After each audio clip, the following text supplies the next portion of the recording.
आउन लाग्नु भएको छ नयाँ गेस्ट केदार शर्माजी आउँदै हुनुहुन्छ। अब उहाँलाई स्वागत गरिदिनु। यसलाई ताली बजाइदिनु ल है। लगाइ चाहिँ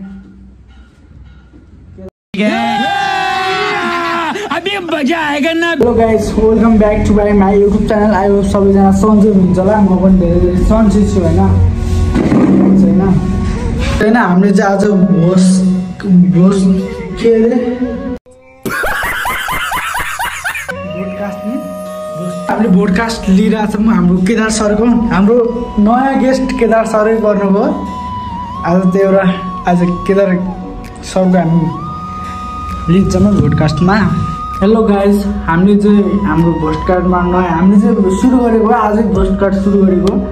हाम्रो नयाँ गेस्ट आउनु लाग्नु भएको छ नयाँ गेस्ट केदार शर्माजी आउँदै हुनुहुन्छ। अब उहाँलाई स्वागत गरिदिनु। यसलाई ताली बजाइदिनु ल है।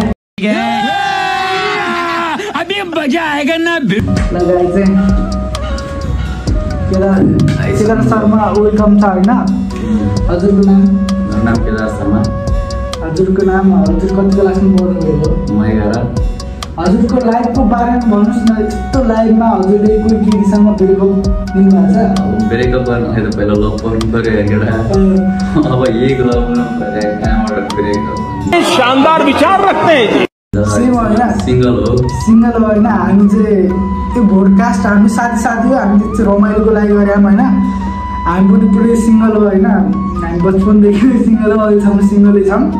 त्यस्तो लभ सफ छैन। अरू तपाईँको लाइफको बारेमा यस्तो भन्नु न एउटा इम्पोर्टेन्ट। तपाईँ कति बेला स्याड हुनुभएको छ? दुःख के हो? मलाई दुःख अहिलेसम्म केही पनि परेको छैन होइन। केही छैन त्यही हो। ए हजुर, त्यसो भए अब उहाँको लाइफ जे होस्, दुःख आएपछि थाहा हुन्छ, नआएपछि थाहा हुन्न होइन। लाइफको बारेमा त्यही हो। हजुर अहिले कता बस्नुहुन्छ? म अहिले त यतै रुकुम छु। अब काठमाडौँ जाने तयारीमा छु। 27-28 यतै आज भोलि। हजुरको नाम दारबहादुर होइन? दारबहादुर होइन। हजुरको नाम चाहिँ हाम्रो चाहिँ दारबहादुर होइन। तपाईँ अहिले श्री बालकल्याण माध्यमिक स्कुलमा पढ्नु भयो नि पहिला? हजुर। कति क्लासदेखि पढ्नु भयो अरे? 5 देखि 10 सम्म पढेँ। 5 देखि 10 सम्म पढेको अरे होइन। मैले चाहिँ 2 देखि पढाएँ है। फेरि मैले चाहिँ 2 देखि पढाएँ। हामी एउटै साथी हो फेरि। हामी त्यस्तो होइन। हामी हल्का रमाइलोको लागि फर्स्ट टाइम पोस्टकार्ड गर्दैछौँ। के भन्छन्, बोडकास्ट भन्छन् होइन। कस्तो हुँदैछ भन्ने हिसाबले गर्दैछौँ है। त्यसैले अब तपाईँको साथीहरू को हुनुहुन्छ त? मेरो साथी भनेको लक्ष्मण हो, दय होस्। अब उमेश भयो, डम्बर भयो, प्रकाश भयो, कुमार भयो, करण भयो। छन् थुप्रै साथी, रमेश थुप्रै छन्। साथीहरू त सब छन्। साथीहरूलाई कतिको मिस गर्नुहुन्छ त? मेरो साथीहरूले त एकदम धेरै, सबभन्दा धेरै लक्ष्मणलाई, उमेशलाई अनि कुमारलाई एकदम धेरै मिस गरेर हुन्छ। मिस तपाईँले साथीहरूबाट कतिको मेमोरिज, कतिको माया लिनु भएको छ? कतिको एउटा हुन्छ त एक्सपिरियन्स, एउटा हामीले पहिला यस्तो गर्थ्यौँ, कस्तो रमाइलो गर्थ्यौँ होइन। र आजभोलि आन्न त्यो दिन होइन। स्कुल पढ्दाखेरि आइ पनि आउँछ, तर पहिला जस्तो बानी गएर हुन्छ त हुँदैन। मेरो साथीहरूलाई एकदम मिस गरिरहन्छु। पहिला बचपनको कुरा अहिले याद आउँछ होइन। एकदम रमाइलो थियो पहिलाको। अहिले सबै साथी टाढा भएर हामी अहिले अलिक दुखित छौँ। अलिक दुखित छौँ, तर हाम्रो भेट हुन्छ। तर दसैँ तिहारमा भेट हुन्छ होइन सबै साथीहरूको। हुन्छ, महिनामा हुन्छ। तर हामी साथीहरूलाई नभेटे पनि भिडियो कलमा कल हुन्छ। त्यही खुसी लाग्छ। साथीहरूले सम्झिन्छ नि, त्यही हो। अनि के छ, सबै आफ्नो ठाउँतिर बिजी हुन्छन् होइन। अब स्कुल जान्छन्, त्यही हुन्न त। अब हाम्रो अहिले फुक्कडी पैसा हुन्छ भने उनीहरू स्कुल गएर हुन्छन्। अनि के गर्दैछन् लाइफमा, अघि बढ्दैछन् होइन।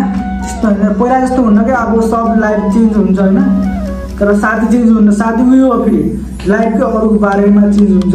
स्कुल चेन्ज भएपछि अब अरू के गर्नु पऱ्यो। साथीहरू अगाडि बढ्दैछन् होइन। साथी अगाडि बढ्यो भने हामी पनि अगाडि बढ्यौँ सक्ने भयो। साथी अगाडि बढ्यो भने हामीलाई धेरै खुसी हुन्छ। तपाईँको लाइफ पार्टनर चाहिँ को हुनुहुन्छ होला क्या? My YouTube channel reveal girlfriend life पार्टनरको बारेमा थाहा छैन। अब गर्लफ्रेन्ड भन्ने कुरा अहिले जिन्दगीमा बनाएको हुँदैन, तर बनाउने पनि होइन। अहिले भनेको हामी पढ्ने लेख्ने उमेर हो। अहिले गर्लफ्रेन्ड चाहिएको छैन। गर्लफ्रेन्ड चाहियो। शाबाश बेटा। पाएको छैन भने म पनि त्यही भन्छु म चाहिँ पढ्ने त सक्दैन म त्यही पनि गर्लफ्रेन्ड चाहिएन मलाई जे भने अब पहिला आफूले प्रगति गर्नु पर्यो जुन कुरामा पनि हैन अनि बनाउने लाइफ पार्टनर अहिले सोच छैन लाइफ एक्सहरु छैन अब गर्लफ्रेन्ड भए एक्स कहाँबाट हुन्छ कान्छा